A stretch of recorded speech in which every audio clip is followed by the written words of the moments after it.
You're listening to episode 30 of This Makes Me Happy. Welcome to This Makes Me Happy, a podcast about people and what makes them happy. My name is Bernardo Margulis. I'm a designer, art director, and educator, and I'm the principal of This Makes Me Happy, a studio where I help my clients with branding and visual communications. I'm interested in hearing what makes people happy, so I'm asking them to share through This Makes Me Happy, the podcast. Every week, I will bring a conversation with a new guest on any topic they choose, and we'll learn what makes that person happy. Hello, today I'm very happy to be talking to Rob Graff. Rob is a marketing director at Spoonful Magazine. He is a sales associate at The Running Place and the managing partner at the law firm of Robert H. Graff, LLC. Rob, how are you doing? I'm doing well. How are you? I am doing well and very pumped to be talking with you. Rob and I met a few months ago and he has a great story, so I'm very excited to talk more about what makes you happy. But before we get to that, Rob, is there anything else you want to share with the audience? I guess I'm always outside running, and I'm training for a marathon for December. Just started my training Monday, so 3.5 hours. I'm going for as my goal. So we'll see how that goes. That's awesome. Is that your first marathon? It is. Wow. Have you done anything similar to that before, or is that just run long distances? And I did a half on Mother's Day, which I guess it's better to ask for forgiveness than permission because I signed up and then was like, oh, guess what? To my wife, I'm like, guess what? I'm running a half marathon on Mother's Day. Did you at least do a good time to compensate for? I did. I was home by 9:00. So okay, so you still it all worked out. Yeah, exactly. Wonderful. So I don't know if that is part of your answer, but let's get to the main question. Rob, what makes you happy? I guess the best answer, and let's start from the top, is just doing something that I enjoy and being in the moment and being present in the moment, surrounded by people that I like and doing what I do best. I like helping people. I like talking to people. I like sharing my knowledge, sharing my expertise, and kind of helping create a better day for everybody or at least maybe myself, I'm not really sure, is what makes me happy. So a little bit of background about me. As you said, I have my own law practice, but I was a assistant district attorney for about 5 years. I did commercial litigation, and I wasn't happy with anything I was doing. And so I went out on my own. I had a consulting business for about 1.5 years. And then I'd say April 2015, I just said, I'm done. I'm going to hit the restart button and figure out what I want to do with the rest of my life. And I was 30 something, 32 at the time. So I said, what do I like? What makes me happy? I guess was what I really said. I said, I like running. I like beer. Let me start from there. And I got a job, fortunately, at the Running Place in Newtown Square. I've been there a little over a year. I love it.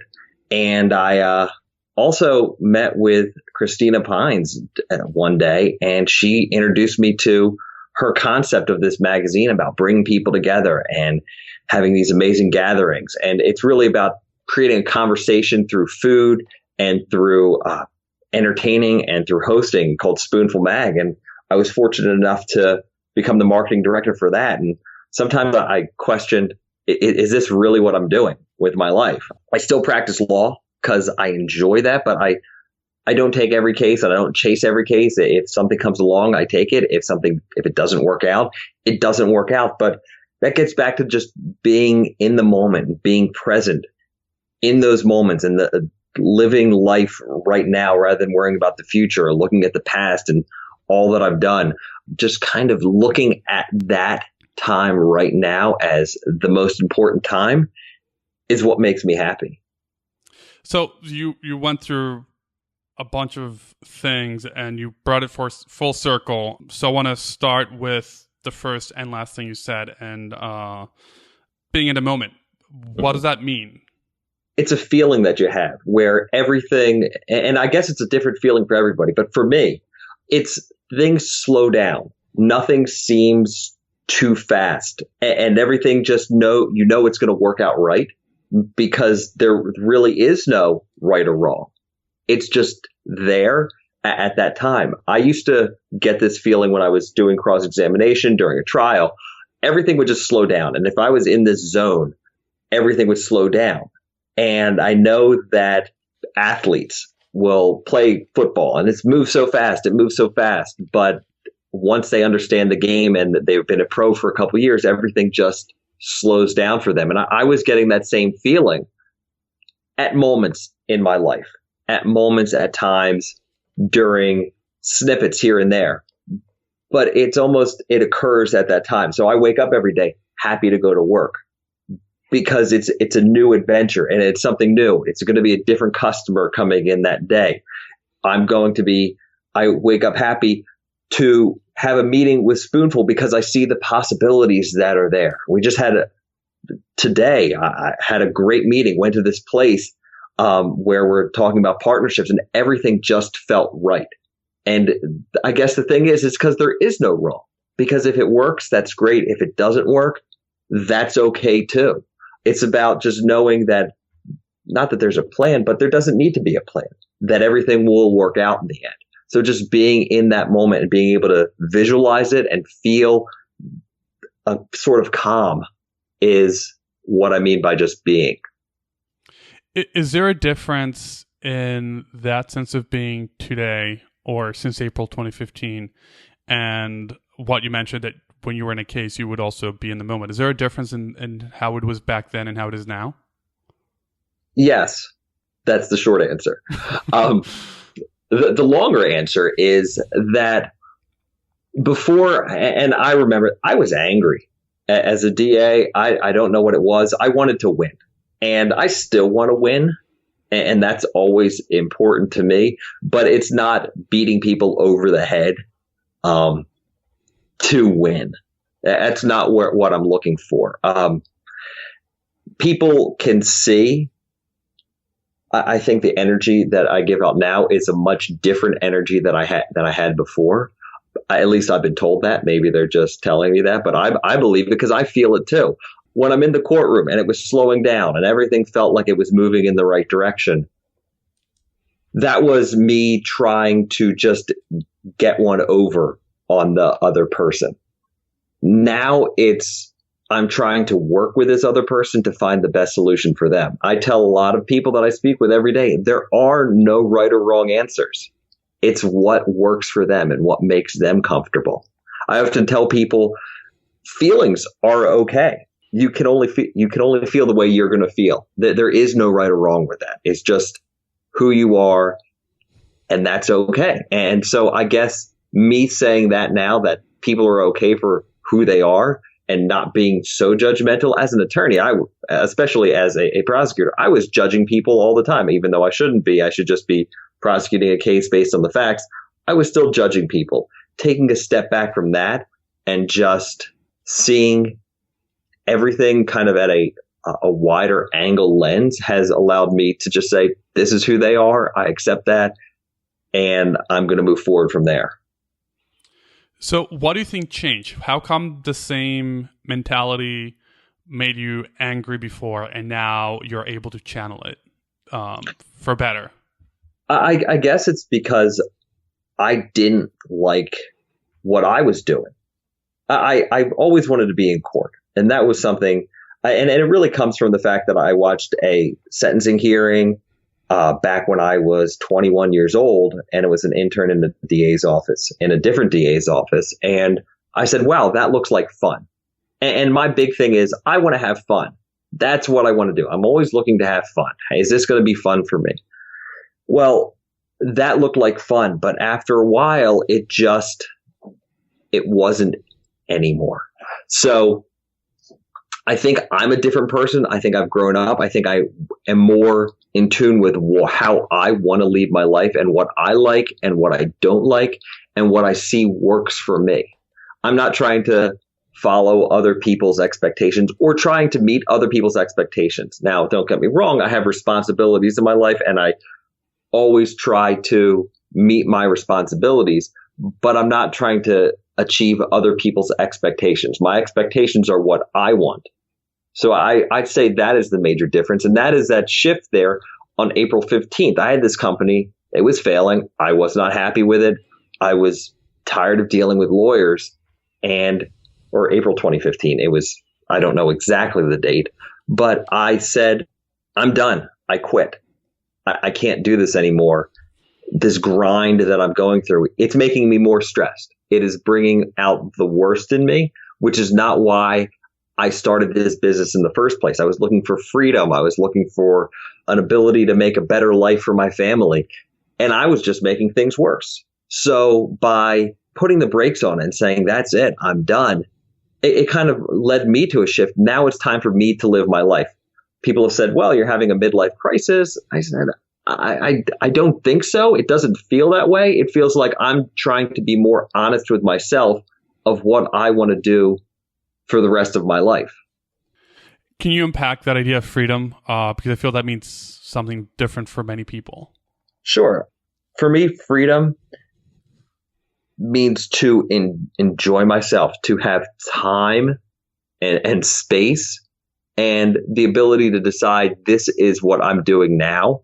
Again, I know there's responsibilities. I'm willing to work within my responsibilities because that's important to me as well. And sticking with them is something that's important to me. But having the freedom to decide, to have the choice that, well, this is the time I need to get this done, and I'm going to have the space and the opportunity to do it. That's my type of freedom. My type of freedom is being able to make self-will and self-direction and keeping myself, I guess, mentally stimulated in that sense that I like even the freedom when I'm out running. And I guess that's kind of, let me change gears a little bit. When I'm running, I'm completely free. I put a book on tape. I always listen to business development books or self-help books. I don't like fiction, which is not the norm, but I like listening to these types of books. I don't like biographies or memoirs either. I like self-help. I like business development books, and I just zone out and just go for my run and listen to the books. For me, that's freedom. Now, other people might find that very painful, but for me, just saying, all right, I'm out here. I have this amount of time, whether it's a half hour or 2 hours, I have this time to myself to be in my thoughts, to be within myself, to contemplate. To me, that's freedom. So it sounds like, before you mentioned that at 21, you were looking at the DA and you wanted to get there, and you got there, and I don't know if it's fair to say that you accomplished your dream and then realized it wasn't what you wanted. But now it sounds like you are fulfilling a new dream. Mm-hmm. How does it feel to wake up and realize, A, you accomplished your dream, but it wasn't what you wanted, and B, to say, you know what, I did that, but now I'm doing what really makes me happy? Well, the first thing is I would ask whether it was my dream in the first place. It was a goal that I had. I felt it was expectations of what was expected. It was the expectations of what people wanted of me. So I question whether it was my dream. I think I thought it was. I thought this is the path that I'm supposed to take. This is what everyone else has done. This is what society has said I am supposed to do with my life. It's go to college, go to law school, get a job, become an attorney that makes six figures, and then lead your life driving the Mercedes, living in the nice houses, and doing all this other stuff as that was the dream. I'm not ever sure that it was my dream in what I'm doing. Now I look at it and say, okay, I see where I am, and I'm taking the knowledge that I have on the tool belt that I have of all the schooling and all the certificates and everything that I've ever had, and using that to my advantage to do what I want to do, to maybe not say that this is my dream of, because I don't look at it that way. I see it as this is what I'm enjoying, and this is what motivates me, and this is what drives me, and this is my purpose in what I'm doing. So I don't actually see it as a dream. I see it as this is my purpose, to bring people together, to make people happier, to help them find what they're looking for, whether it's a spoonful or whether it's the best pair of shoes they're ever going to wear. or whether it's helping them with a legal situation that they might be in, and just keeping it calm for them. A lot of it for me when I speak to my clients is I want to keep them calm.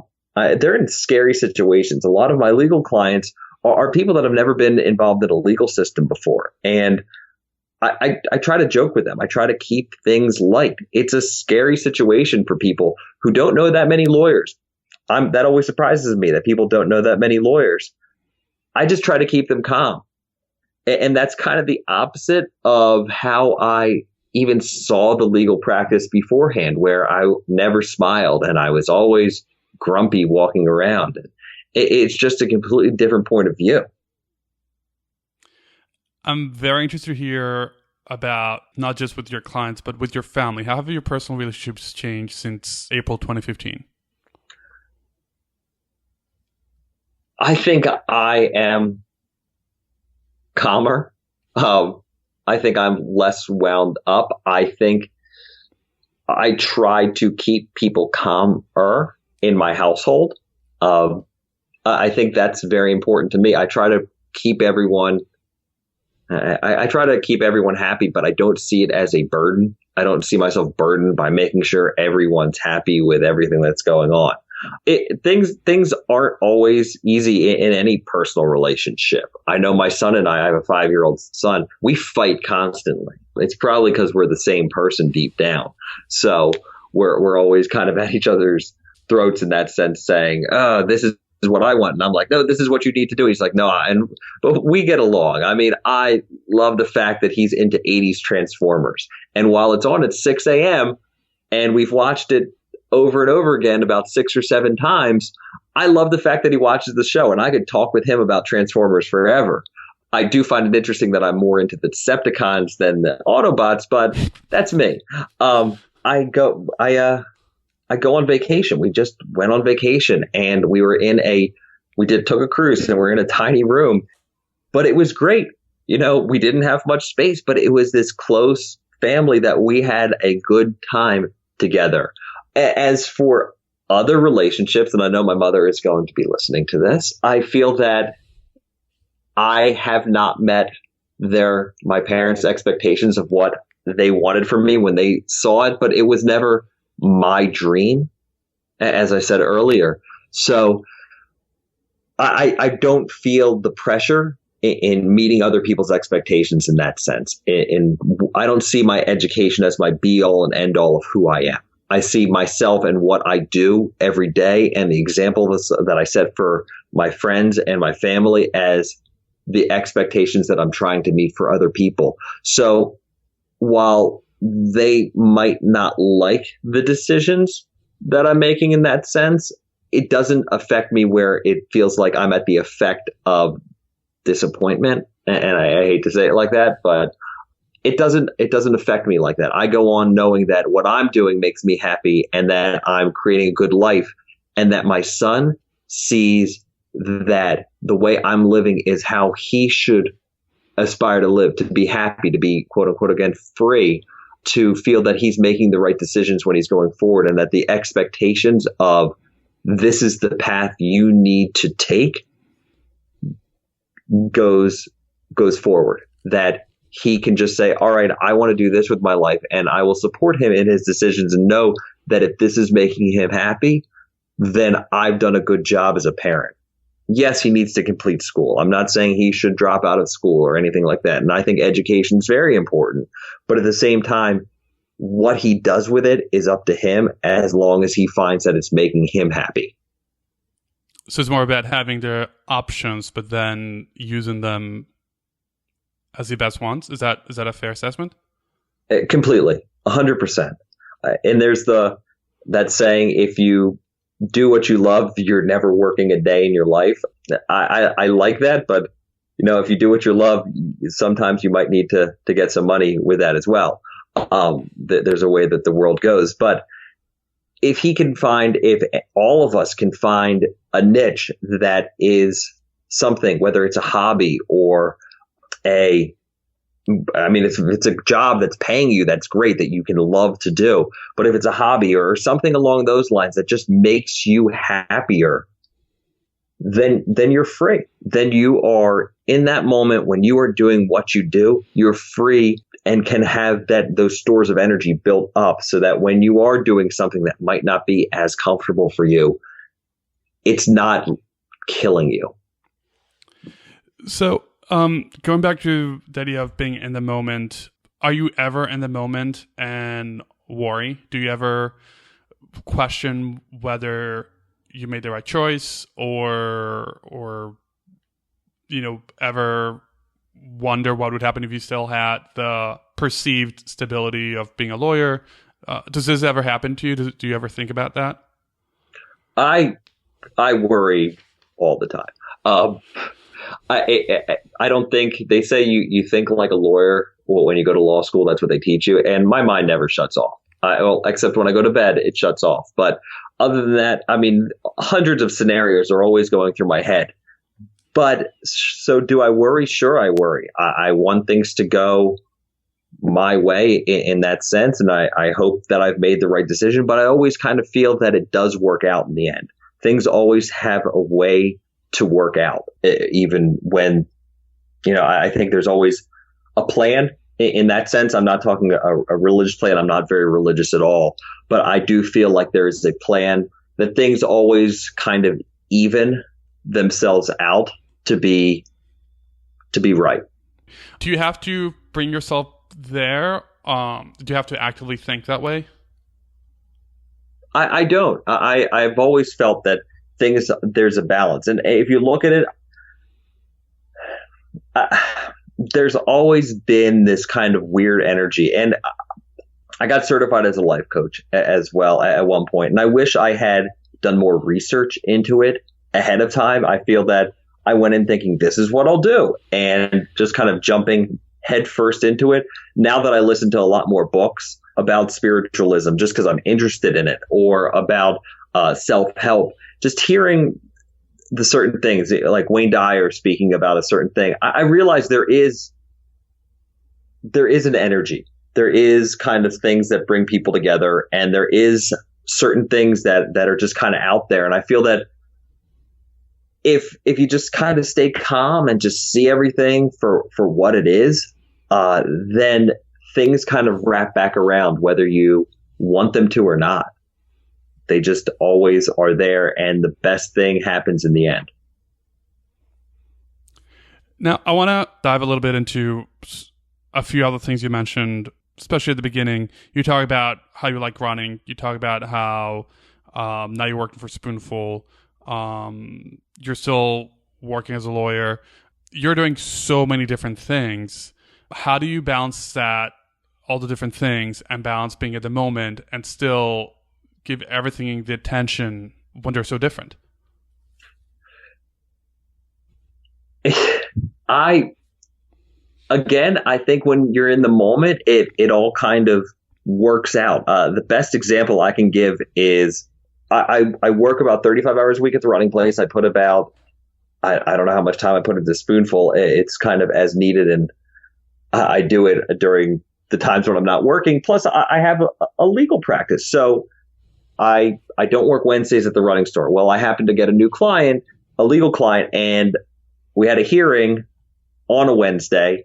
So I didn't have to worry about switching my schedule around at the running place. Then normally we have Spoonful meetings on Wednesdays. So that might have run an interference right there.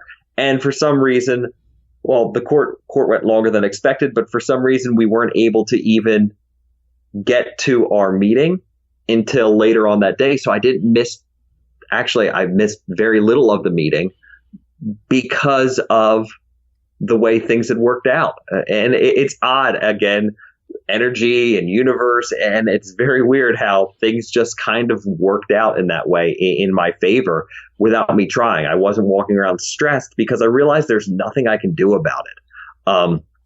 I realized a while ago, and I think I realized this when I was doing a little bit of coaching, that because I used to tell this to people, that if you're running late and you are just late for a meeting and you're just, oh my God, I got to get there. I'm running late. You are going to hit every single traffic light that was ever created. There's going to be 12 in a row, and they're all going to stay red for 20 minutes. But if you accept, look, I'm going to be late, there's nothing I can do about it, it is out of my hands, things kind of seem to work out. It's weird how that energy works, that things just kind of seem to work out in your favor. I don't know why. I can't answer it. Maybe I'm just a little too optimistic, but taking a step back and relaxing is kind of not only healthier for you, but things just kind of happen and they move forward, whether you want them to or not. When you work with others, does your mindset orchestrate with everyone else's? If someone is not as optimistic as you are, do things still fall into place when you're interacting with them? I believe so, or we kind of go in different directions. I've met many people in my life that, if you're working on the same frequency, then everything just moves smoothly. But if you're working on opposite frequencies and you don't want to just argue with that person, then they're just either going to change their frequency to be on that same level as you, or you're going to go your different ways. You can't mix oil and water.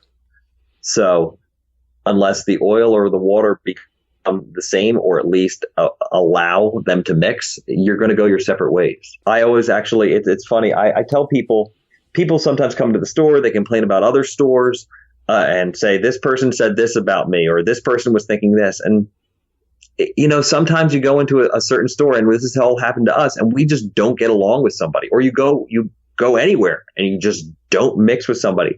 That's okay. It's okay to not get along, but you don't have to butt heads. One thing I realized along the way, and this kind of is going back a couple steps, and I think it was from a question before, but I realized that when I was creating my whole reinventing self, I didn't like working for commission, and I didn't like doing contingency cases in the law. I like W-2s, and I like the idea of a 401k. Those things excite me in the sense because it gives me some stability to do other things in my life that I enjoy. But I took a case, contingency, and a legal case, and I didn't like it in the sense that every time I had a phone call or anytime I had to do X or had to do Y, I realized I'm losing money on this. I'm losing money because it's costing me more hourly time. But I called the attorney up to try to settle the case, and he starts arguing with me. The first thing out of the bat is arguing with me. And I said to him finally, I got into it with him. Don't get me wrong. I started arguing with him, and then I realized, what am I doing? I called to settle, and we're arguing? This makes no sense at all. We need to take a break, step back, and have a discussion. This is what we're offering. Talk to your client. I didn't call you to argue. And it was kind of we need to have this discussion because us taking on the role of our clients and arguing with each other is going to get us nowhere. And what was the resolution with that? Well, we ended up settling the case in the end, and we spoke afterwards, and it was an amicable relationship. And neither of us were this wasn't the area of law we normally practiced. So it was, I guess, kind of a learning experience for us both in that sense, where we settled the case and we became friendly after the case, but we don't need to argue all the time. And that's kind of one thing that you hear lawyers, oh, that kid, that 5-year-old likes to argue, so therefore he or she is going to make a great lawyer. And I think that's a terrible example of what makes a great lawyer. Lawyers need facts, they need law, they need all these things to extrapolate and put together. But it's kind of seen that lawyers are arguing. I think we kind of, as attorneys, buy into that role often. And I have another example. There was a customer at the store one day, and we just did not get along. It just didn't work. I don't know what it was, and she ended up buying a pair of shoes, and I think getting into the right pair of shoes. But it was very difficult in the end to deal with a person. And I'm of the mindset, and I still believe this, that the customer is always right. So they have to leave feeling that they did the right thing. You can only tell them so much what your opinion is, but they have to decide for themselves. But for me, I just said, this is how they're coming at this. They want to be correct. There's nothing that I can say or do that is going to persuade them one way or another. I'm just trying to give my advice. So in the end, it worked out, I believe, because the person left with this pair of shoes that I think was best for her. But at the same time, I had to take a step back and say, this isn't my stuff. It's somebody else's stuff. And sometimes I do have to remind myself of that I can't get involved, that I can't think this person's arguing with me or creating issues with me because of me, that it's how they're approaching the situation. I need to stay calm and just listen to them. Now, we've been talking a lot about work, and then before we talk about, or actually, let me go back to the beginning where you said, do I really have this job? Do you have those introspection moments, both personally and work and just your life in general? All the time. I kind of feel blessed in everything that I do. Not many people are given the opportunity to say, I hate what I do. I'm going to do something else with the rest of my life. A lot of people don't either want to do that. They have a fear that things are going to go wrong, or they just think that what's going on is okay. But all the time I think, wow, what I'm doing, and the fact that I went to a winery one day and tried out wines that hadn't even been bottled yet. I think to myself, that's ridiculous. I mean, this isn't a normal life. This is, I'm very always shocked and feel very happy with the way things have gone. And I feel grateful that I've had the opportunities that I've had. It's a weird feeling, and I sometimes feel a little overwhelmed by it myself. Do you ever think, or do you have an insight as to why other people don't embrace that?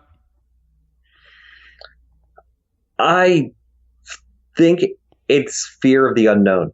We try to guess what the future is going to be, and we can't. It's just not possible to guess what the future is going to behold for us. We try to make the best decisions, and this takes me back to being in the moment, but we try to make the best decisions for ourselves to what will happen in the future. But what if we had made the best decisions for ourselves for what will happen in the present? That's the way I kind of see it.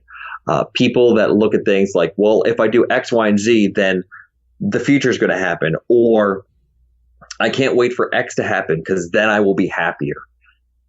It might never happen.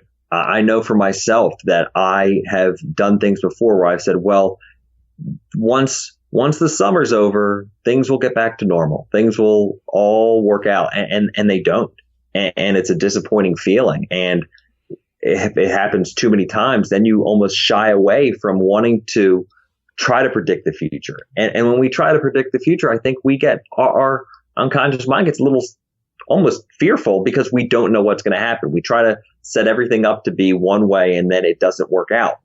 But if we just tried to make the best decisions now for what we're doing right now and how our instinct tells us to be, now we need to be a little intellectual with that as well. You can't live from your heart all the time. But if you try to balance it all out and just say, this is who I'm going to be right now in this moment, then that fear goes away, and then you can do what you want. A lot of times it does take a big leap, but if the big leap feels right, then how can you say it's the wrong decision? Do you feel you're there? I do think I'm there. I think there's always room for improvement, though. I'll never say that I'm complete in everything that I'm doing. I'm very happy. I think from April 2015 to April 2016 was, and going on right now, has been the best year of my life. Just things have seemed to work out for me. I've done new things that I would have never had an opportunity to do. But I've kind of made those decisions. It's kind of funny that I bring that up because when I met you for the first time, I forget where I was driving from, but I was early. And I said, all right, I'm going to go stop at La Colombe in Fishtown. And that's something big for me. Like I love La Colombe coffee. It's just kind of an obsession for me. And I just was like, all right, I think I was an hour early just from what I had to do beforehand. That's right. I was at the eye doctor. I decided to just take a different route and head over to Fishtown. And it felt good. It just felt good to do that. Did I lose anything? No, because we were meeting at a certain time and I would have been 45 minutes to an hour early. So this gave me an opportunity to say, all right, I'm going to do something for myself. Go grab my second cup of coffee for the day. So I think by the time we met, it was my third cup of coffee. But I was just being in the moment, and I can't say that that's wrong. Because it's what I wanted to do at that time, and it wasn't causing anyone harm. It wasn't causing anyone pain. And it was just something that I enjoyed for myself. Do you have a vision or a desire for what would be the ultimate moment of happiness? I think that for me, it's sleeping in again. I am a person that likes to stay up late and sleep in. And it doesn't matter whether I go to bed at 2 a.m. or 10 a.m. or 10 p.m. I like to sleep in. And having a child, which has been probably the most difficult experience of my life, he does not sleep in. So I think for me, just having that opportunity one time to just sleep in again, for me is something that I look as the ultimate goal for myself. But that's me being selfish right in this moment right now, is saying sleeping in. That is my goal. But I like enjoying my time with my family and enjoying time with people. That's really, every moment that I can do that is always a great goal for me. And do you have any wishes for your son? I want him to lead a happy, worry-free life. If I could, that's the wish that I would have for him, a happy, worry-free life. All right, Rob, now I want to go to the rapid fire section. I want to throw some very quick questions about different things that make you happy, and I just want your gut reaction. Are you ready? Yes. Who makes you happy? Well, I think I make myself happy, but people that I run into that have the same mindset as me, they make me happy. Finish the sentence. Happiness means? Having fun. I'm happiest when? I am in the moment in what I'm doing. What is the happiest moment you can think of? I have two. I'm going to go with the Philadelphia Eagles reaching the Super Bowl in 2004. Just for entertainment, what's the other one? Passing the bar exam. Where is your happy place? When I'm out running. It doesn't matter which direction I'm going, but a nice long run. And who is the happiest person you can think of? I have a friend named Frank, and he is always, I think he's a little too happy, but he's always in a great mood, and he's always trying to help other people, and he's just a good person. So shout out to Frank for being the happiest person Rob knows. Rob, thank you so much for sharing what makes you happy. Before we wrap it up, is there anything you want to promote, or is there anywhere where the audience can find you? Yeah, so I can be found on my Instagram at Reinventing Rob, just one word. But anybody who wants to look at Spoonful Mag, it's a beautiful quarterly independent cookbook, really, and it's just an updated cookbook. And you can find us at spoonful_mag or www.spoonfulmag.com.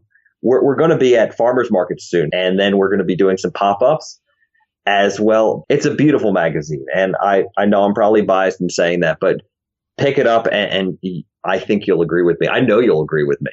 It's just a beautiful piece of artwork that also has great recipes and ideas for hosting and entertaining parties at your house. And Spoonful Magazine, I will second Rob's enthusiasm. He showed it to me that was the first edition, right? When you and I met? That was the spring. Yep. The printing, the photography, the paper, the typography, everything is just beautiful. And we have Christina Pines, and she talked about Spoonful also.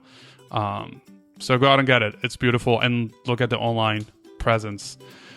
Rob, thank you very much for sharing what makes you happy. Thank you very much.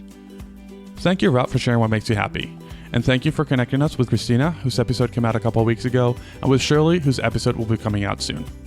Thanks everyone for listening, and a special thanks to Jason Zapolo for ending this episode, Orly Margulies for help with social media, and Rocio Castañeda for your ongoing support.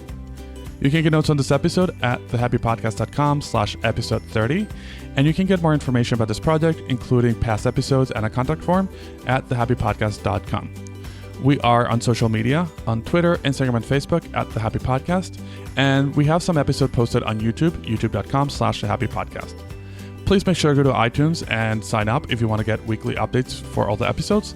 And if you really like the show, please leave a review on iTunes. That's the best way for other people to find us. Thank you for listening, and we'll see you next week.